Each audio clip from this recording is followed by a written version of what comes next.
Hello साथीहरू, welcome छ हजुरलाई मेरो आजको कुकिङ ब्लगमा। अनि आज चाहिँ म बेलुकाको खाना बनाउन गइरहेको छु।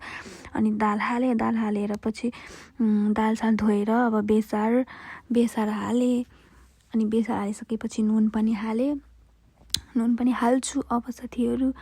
अनि नुन बेसार हालेर म चाहिँ कुकरको ढक्कन लगाएर यसलाई चाहिँ म बसालिदिन्छु। अनि फाइनली दाल पाकिसक्यो। त्यसपछि मैले दाल झान्न लागिरहेको छु साथीहरू। अब दाल झान्नको लागि चाहिँ मैले सुकेको खुर्सानी अनि लसुन लिएको छु।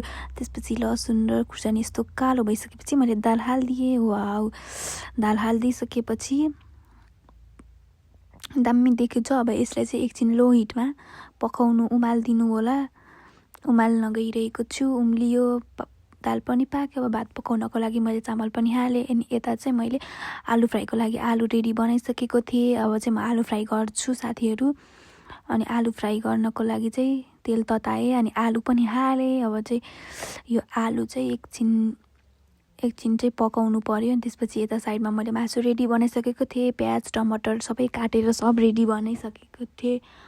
अनि यता चाहिँ आलु पाकिसकेको छ, आलु फ्राई। अनि आलु फ्राई पाकिसकेपछि मैले निकालेर प्लेटमा राखेँ। अनि त्यसपछि त्यही आलु फ्राई गरेको कराईमा चाहिँ मैले मासु बनाउन गइरहेको छु। मासु चाहिँ रागाको मासु साथीहरू। हजुरले के पकाउनु भयो साँझको तरकारी प्लिज कमेन्ट गर्नु होला।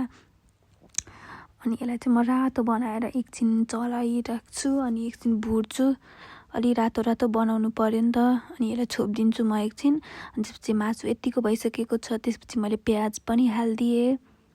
प्याज हालिदिएपछि म यसलाई चलाउँछु। अब चलाइराखेँ एकछिनसम्म। प्याज हालिसकेपछि मैले बेसार हालेँ। अनि बेसार हालिसकेपछि अब चाहिँ म साथीहरू नुन हाल्छु। अनि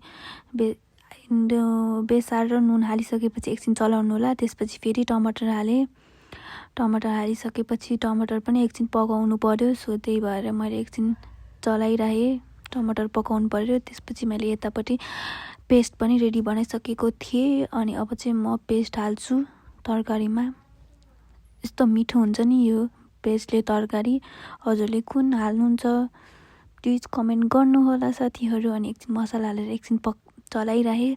चलाइसकेपछि मैले यसलाई पानी पनि हाल्छु है साथीहरू। अब यसलाई त पकाउनु पर्यो।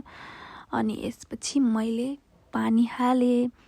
पानी हालिसकेपछि चाहिँ मैले यसलाई एकछिन चलाएर छोपेर छोडिदिन्छु। पानी सुकाउनु पर्यो नि त। अनि सुक्खा ग्रेभी खाने हो। सो पानी सुकिसकेर पनि यतिको भइसकेको छ मासु चाहिँ। अनि यतिको भएछ मासु चाहिँ।